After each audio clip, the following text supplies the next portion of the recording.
Hello, Shalom, and welcome back to another installment of JewTube on ChabadByTheSea.com, a weekly thought for the weekly Torah portion.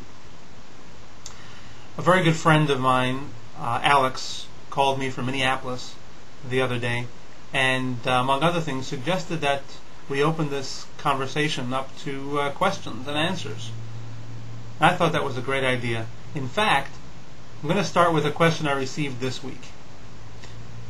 An email I got asked, with all of the teaching and all of the study that we do on the weekly Torah portion, it seems we're still left with the same question that every religious person has, namely, how do you get close to God?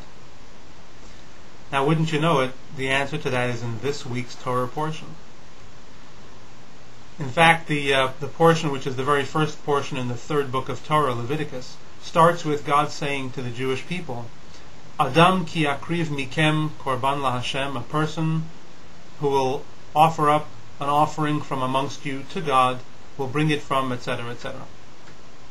But the wording is curious because it could have said Adam mikem ki akriv korban, a man from amongst you who will bring a sacrifice, instead of a person who will bring a sacrifice from amongst you. So the Hasidic masters point out that the word yakriv, ki yakriv, means of course to bring a sacrifice, but literally it means who will draw near. A person who will draw near to God will bring an offering from amongst you. That's what the Torah is telling us. How do you draw near to God? Drawing near to God means giving up a little bit of you.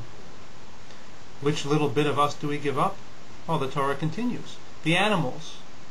We all have a godly soul and an animal soul.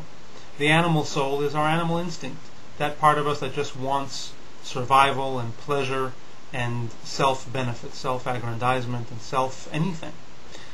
The self-interest in life, that's the animal in us. What are we meant to give up in order to draw near to God? The self. Give up a little bit of self, a little bit of the pleasures of life, and a little bit of the self-interest, and a little bit of self-focus in life, and by that we draw near to God. This is a great lesson to learn just before the festival of Pesach, because Pesach, of course, is a freedom from slavery, but in reality, if we pay close attention to the Haggadah at the Seder, we will discover that it's not a celebration of freedom from servitude. It's salvation from servitude to Pharaoh, and it's the freedom to serve a greater, more perfect, more real master. So we're not free from service, we're free to serve. Focus on whom we're meaningful to and how we can be meaningful to Him, to God, of course. Well, that's the thought that I had for this week. If you'd like to email me a question for next week or the one after, please feel free to do so. It's rabbi@ChabadByTheSea.com. I'll try to get to as many of the questions as possible. Don't forget that this coming Tuesday, March 27th, there is one more installment of How Will You Be Freed with Rabbi Shlomi Chaim here at Chabad.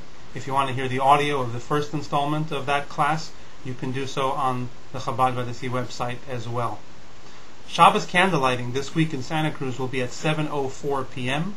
and I wish you a very, very good Shabbos and all the very, very best.